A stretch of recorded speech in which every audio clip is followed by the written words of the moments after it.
cabashada Somaliland haddaan run sheego 2010kii kamayna horeyn haddana 2014ka way dhamaanaysaa waxayna ku dhamaatay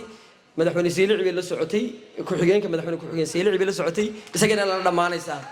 meesha 181ka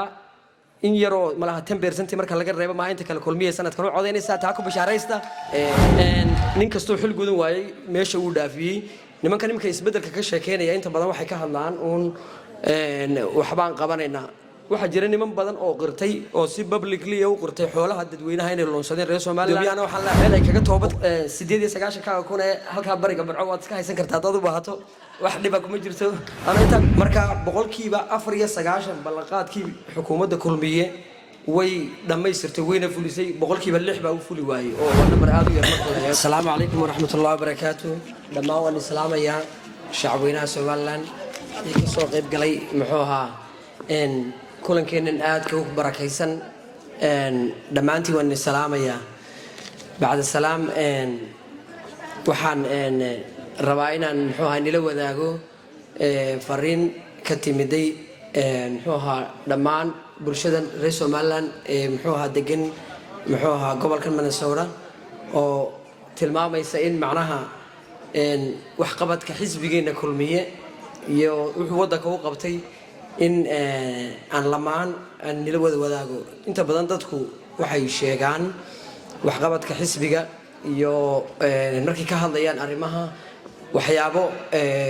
ku saabsan mala awal anu laakiin waxa rabaa xogaa yar oo kooban oo aan soo diyaariyay inaan nila wadaago wax qabadkii madaxweyne Muuse Biixi Cabdi xukuumaddiisii 2017kii wuxuu ballanqaad u sameeyay 382 ballanqaad buu sameeyay 382 ka ballanqaad madaxweynuhu sameeyay wuxuu fuliyay uu gudbiyay uu dhameystiray 308 oo u dhiganta 80% waxa kale oo ay gacanta ku hayaan hadda boqolkiiba koobiyo macna koobiyo konton mashruucna gacanta ku hayaan oo u dhiganta 13% marka boqolkiiba 94 ballanqaadkii xukuumadda kulmiye way dhamaystirtay wayna fulisay boqolkiiba 6 baa u fuli waayay oo number aad u yar marka la eego muxuu inta fushay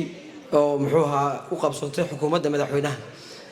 hadii noqoto siyaasadda arrimaha dibadda waxyaabaha u qabsoomay xukuumadda kulmiye waxa kamid ah in aqoonsigii Somaliland uu albaabka soo istaagay oo dhammaan adduunyadii oo dhan inagu soo hirinayso oo aad arkaysaan wadamada dariskeenu saska ay ka qabaan iyo shirarka ka dhacaya wadamadan asmara ay isku yimaadeen madaxweynayaashii filla Soomaaliya lagu ilaalinayay iyo muxuu ahaa Eritrea madaxweynihii iyo kii Masar taa waxa keentay wax qabadka xukuumadda kulmiye keentay kulmiye laantiina waxa sameey qabsadeen xagga haddaan soo gudbo wax qabadka inoo yara soo koobaya xagga ganacsiga iyo muxuu ahaa wax qabadka maaliyadda Somaliland waxa la qabtay muxuu ahaa 2017kii halkii la dhigay halka dollar ee Somaliland waxa lagu sarifaa 8600 shilin oo aanu inta badan Somaliland baan deganahay oo mar walba waan tagaa sanad walba maalintii 17kii aan ugu tagay November intii lagu jaangooyay markuu madaxweyne Muuse Biixi qabtay sanadkii cusub 2018kii hadda intii ma lagu sarifaa wax iska bedelay ma jiro lacagta Somaliland waa dadka inflation ka dhacay wadamada dariska Ethiopia ugu horeyso iyo caalamka marka haday noqoto muxuu ahaa xagga muxuu ahaa wasaaradda ganacsiga wax badan baa laga qabtay xukuumadii hore bariga hore laab ma jirin lagu baaro shidaalka oo wadageedeen dhowr goor baa ka dhacday muxuu ahaa in shidaal wasakhaysan la keeno more than 20,000 oo gaari Somaliland inuu shidaal khariban lagu shubay oo maaragtay uu shaqeyn waayay muxuu injiinadii oo damage kana cid loo raaco ma jirto insurance ma jirin laakiin xukuumadda madaxweyne Soomaaliya Muuse Biixi waxa la keenay ilaa 5 company oo insurance la keenay oo baabuurta safety-googa iyo badqabkooga ilaalisa haddaan xagga uga gudbo muxuu ahaa arrimaha muxuu ahaa arrin yar oo kale waxa jirta dadka ku soo laabta aniga sheekeeyo anigu haddaan isku kiin sheego ree awdal baan ka soo jeedaa waxa laga sheekeeyaa arrimaha cabashada Somaliland haddaan run sheego 2010kii kamayna horeyn haddana 2014ka way dhamaanaysaa waxayna ku dhamaatay madaxweyne Seelici bay la socotay ku xigeenka madaxweyne ku xigeen Seelici bay la socotay isagana la dhamaanaysaa meesha oo hadda joogana waad ogtihiin ree awdal awal Soomaaliya iyaga hogaamiyo wahaa oo wax walba qaban jiray moogs arrimaha siyaasadda marka laga hadlo iyaga Soomaaliland hogaan wahaa iyaga madaxweyne wahaa imikana ku xigeen bay ahaayeen laakiin karti darro ku timiday hogaanka xisbiga qaybta kamid ah ee madaxweyne ku xigeenku noo matalayo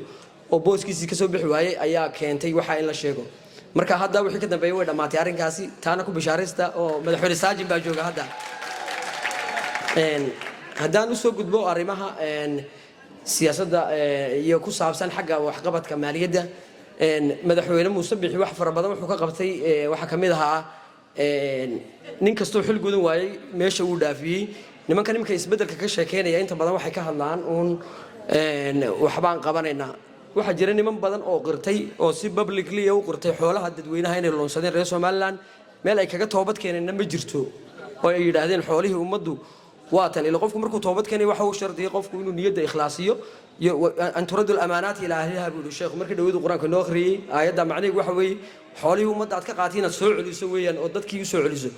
nin xoolihii ummaddu ku maqan tahay ayaa raba inuu yiraahdo isbedel baan haddana sameeynaya oo waxbaan bedelayaa intaan waxba bedelin walaal xoolihii ummadda aad ka qaatay soo celi taasa ka horeyseen kadib markaa bal wixii laga wada hadlay taasa ugu muhiimsan markaa arrimaha macnaha xisbiga kulmiye waxa kamid ah waxqabadkiisa inuu madaxweynuhu nin kasta oo xil gudasho la'aan sameeyay uu dhaafiyay kursiga una la xisaabtamo accountability-ga dawladdu ugu horeysay sameysay weeyaan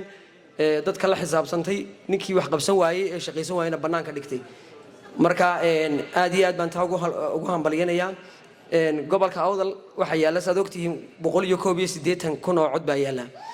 marka 181 kun oo cod muxuu ahaa reer awdal awal waxay raaci jireen xisbiyada mucaaradka inta badan la socon jireen oo ay aadi jireen oo wadani doorkii hore gobolka kaliya ku guuleystay bay ahayd laakiin hadda majority-gi halkan xisbiga kulmiye ay la socotaa 181 in yaroo malaha 10% marka laga reebo ma inta kale kulmiye sanadkan u codeynaysa taa ku bishaaraysta gobolada kale inta badan saaxiibkii Cabdullaahi Bulaale hadana la kaftamo gudoomiyahana waxaan laahay 98 kun ee halka bariga barco waad iska haysan kartaa dad u baahato wax dhiba kuma jirto ana inta ku soo gabagabeynaya oo kaftan ka gaaban saaxiibkii gudoomiyaha aad iyo aad baan u salaamaya xisbigana waragii aasaasay muddo badan aqoon baan u lahaa waragii muxuu ahaa mana soorana de ugu horeeyay kaadiriintaha dhammaan shacabweynaha Soomaaliland aad baan u salaamaya marka waad bahsantihiin dhammaantiin assalaamu calaykum wa rahmatullaahi wa barakaatuh